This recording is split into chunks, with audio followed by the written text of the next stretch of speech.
told you that you were going to be raped as a result, kidnapped, sodomized, abused physically. This dude was like 6'8", 300 pounds.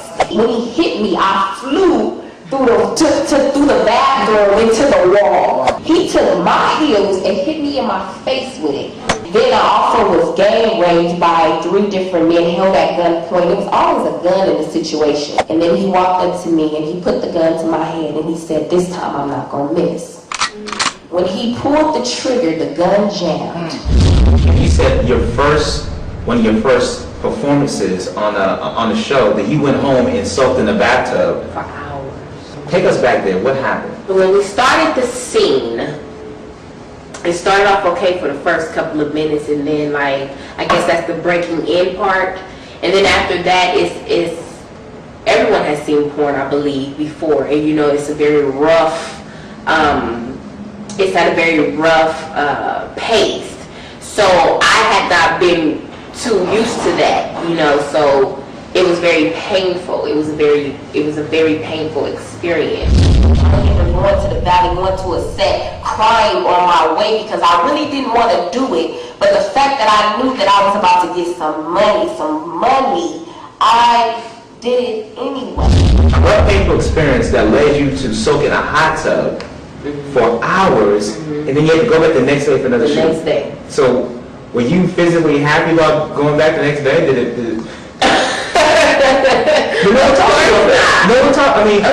I remember Pinky on the website saying, "Hello, my name is Pinky. I have a new website where we're gonna invite people to come and come into the porn industry, and you can make a lot of money. You can also get raped, potentially get killed, be sodomized, be stalked, physically impaired, get STDs, maybe die of AIDS, ruin your life, ruin your family, and go to hell as a result."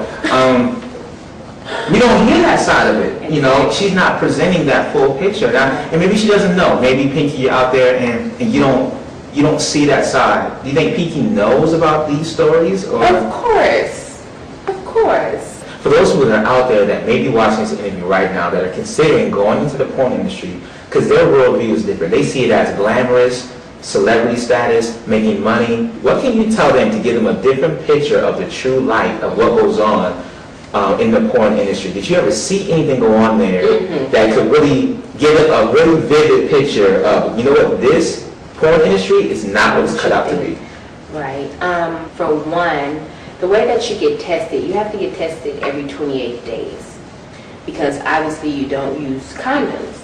So if I go get tested Monday and I'm negative, but I go sleep with somebody, just a random person on Tuesday, and I catch gonorrhea that Tuesday, when I go shoot Wednesday, even though my test for Monday says I'm negative, but Tuesday I just caught gonorrhea. So I'm going to do a scene with her, him, her, him for 28 days.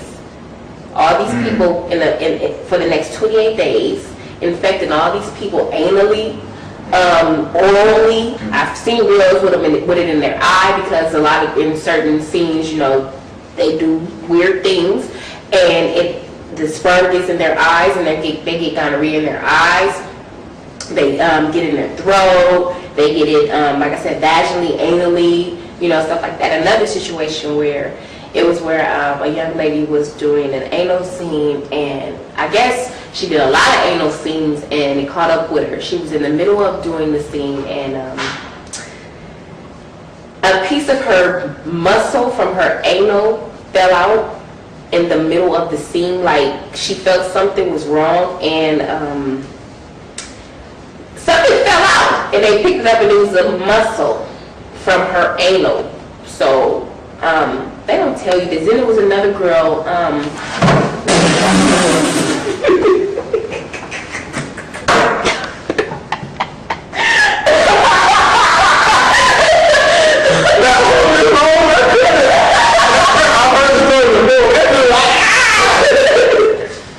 Don't do porn. Don't do it. Don't do it. Don't do it. Another situation where, like I said, these guys are obviously very well endowed, and this one girl couldn't take the size, and her vaginal area became very loose and they hung. Like, When you say they hung, what do you mean?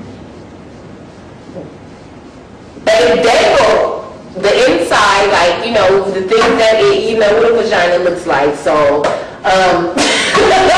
so if it's supposed to be well put together, it's nice, like something just like a you know, a turkey neck, the gobble gobble. Yeah, they don't tell you that.